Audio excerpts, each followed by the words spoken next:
ഈശോമിശിഹായ്ക്ക് സ്തുതിയായിരിക്കട്ടെ. 56-ാം സങ്കീർത്തനം. ഞാൻ നിർഭയനായി ദൈവത്തിൽ ആശ്രയിക്കും.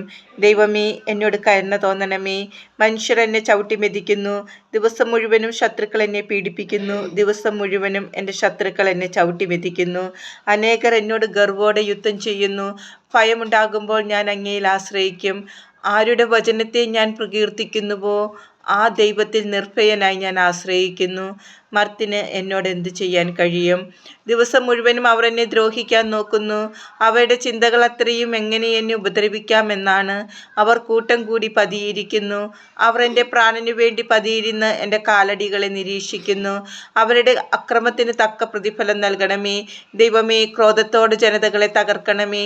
അവിടുന്ന് എൻ്റെ അലച്ചിലുകൾ എണ്ണിയിട്ടുണ്ട്. എൻ്റെ കണ്ണീർ കണങ്ങൾ അങ്ങ് കുപ്പിയിൽ ശേഖരിച്ചിട്ടുണ്ട്. അവ അങ്ങയുടെ ഗ്രന്ഥത്തിലുണ്ടല്ലോ. ഞാൻ അങ്ങയെ വിളിച്ചപേക്ഷിക്കുമ്പോൾ എൻ്റെ ശത്രുക്കൾ പിന്തിരിയും.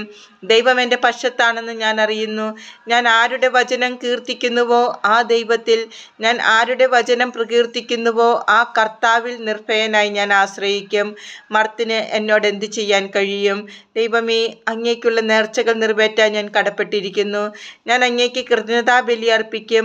ഞാൻ ദൈവസന്നിധിയിൽ ജീവന്റെ പ്രകാശത്തിൽ നടക്കേണ്ടതിന് അവിടുന്ന് എൻ്റെ ജീവനെ മരണത്തിൽ നിന്നും എൻ്റെ പാദങ്ങളെ വീഴ്ചയിൽ നിന്നും രക്ഷിച്ചിരിക്കുന്നു.